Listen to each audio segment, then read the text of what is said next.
David Slade. Carolyn G. asked, what was it like working with him? I had a really fantastic experience. David and I did a lot of one-on-one. We had a lot of sessions where we just sat down and talked about Rosalie. And he loves to do that. And that's I can't believe, I think that, what are there, like 14, 20 of us? I mean, I don't even, he did that with all of us, right? Yeah, he had these sessions where we would come in for a few hours at a time and just talk about the character, and he's very specific, and that was really important. We all felt like we got enough of him, I think. Totally. And he had the answers to every question, and believe it or not, like, we all still have questions. And you would just brainstorm the possible answers to them? Yeah, I mean, it's scary. It's scary being a part of this sometimes, to be honest, because you just want to make sure that you do it right, and you don't know what right is, and we want to please, like, all the fans, and it's going to be talked about no matter what, and it's really scary. And so to have someone that you feel like is strong enough to lean on and to go to when you're afraid is really important. And that was David.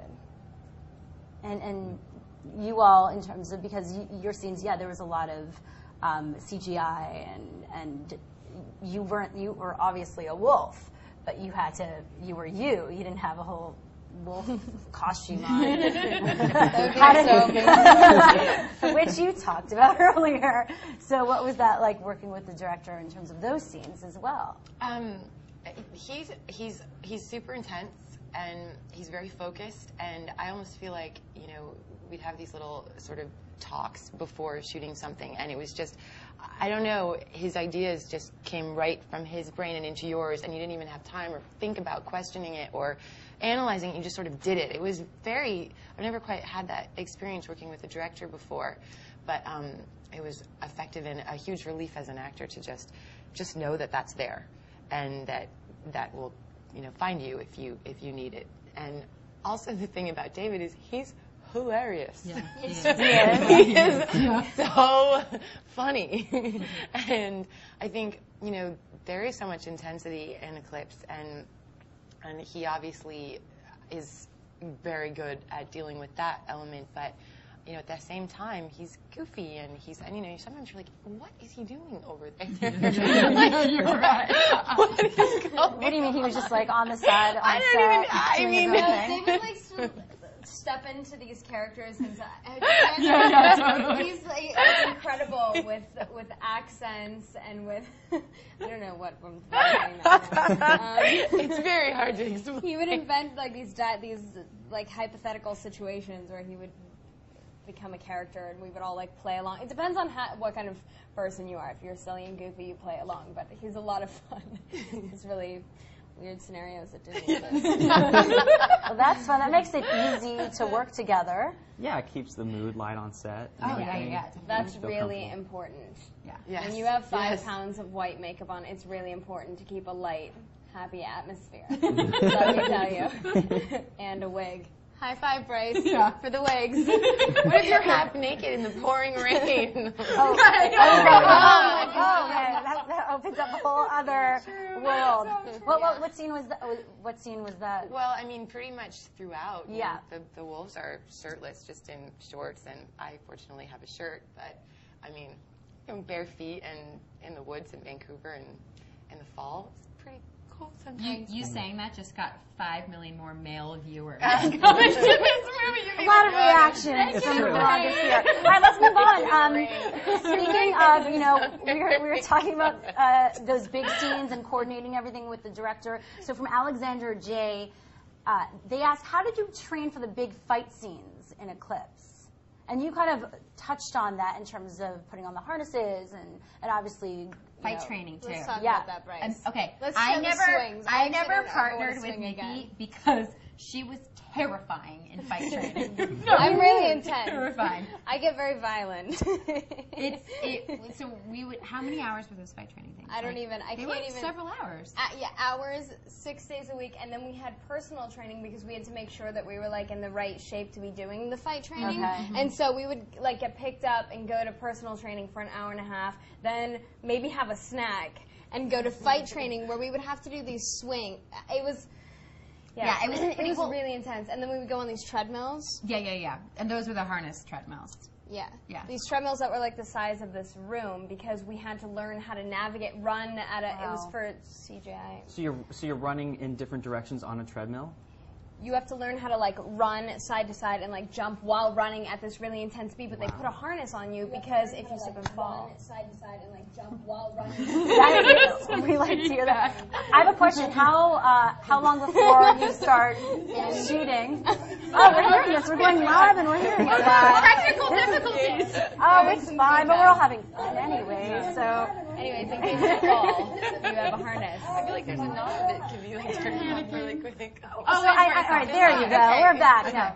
No. So how much time before you shoot do you do all this prep? Well, I didn't have any prep. That's why I said I like landed and they like threw me on. So the they how do you literally do it? Oh, before you shoot the scene, I mean, yeah, they were right away. They were doing these fight You were in training fight stuff. training, Yeah, the yeah, whole time. yeah. Which happened like a month. Well, I mean, but how soon did we start shooting the action sequences? I think all the action sequences were pretty much near the end. Like 2 months, maybe. Right. So yeah, there was quite a while. Did anyone get hurt at all from any of those? Yeah, actually, Jackson got punched in the head. Oh, yeah. It was really scary. I guess accidents happen, but he got punched in the head by Kellen, of all people. Oh my god. They were doing like this, fight thing, Yeah. and it just was one of those things where Kellen took a swing accidentally, and I think Jackson, the timing was off with the ducking, and anyways, Jackson had he went to the hospital. Wow. Had a huge egg on his head. I would not want to get punched by Kellen. Yeah. I would Not so much. I would prefer to get punched by Kellen than Wow, that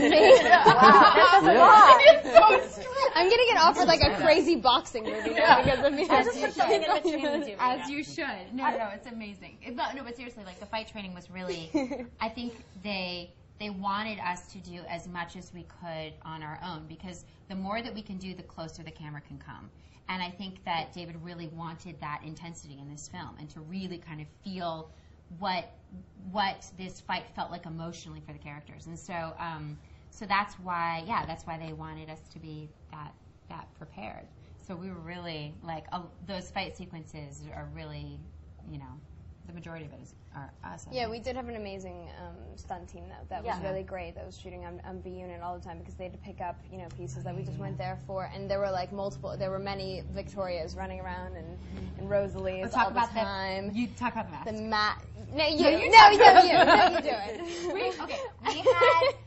There were masks. They made masks of our molds of our faces. Yeah. And then the stunt actors would wear these masks so that you could try to get in closer, Yeah, like from 10 feet away, if the character turned, you couldn't necessarily see that it wasn't Bryce. It wasn't like up here. All these shots are all. Yeah. It's all Bryce. Yeah. But it was incredible. There were times where I was on B Unit or something, and I would walk by and I would see red hair, and I would go like, "Hey, Bryce," and I would walk up and I would go, "Oh my God," because only the eyes move inside this mask, and that's when you realize that it wasn't the actor, your friend actor. It was another stunt actor. And they were quite good. It was incredible. We made jokes about them and stuff, but they were pretty brilliant. Did you get to keep them? No. Sell them on eBay, he'll take them. Yeah. So I'm going to have to get to the final question because this is coming to an end soon. From Holly P. What was your favorite memory from the set of Eclipse? All of you. Oh. Favorite memory. Oh, it just got really sad. Yeah. It's not over, guys. This is a deep question.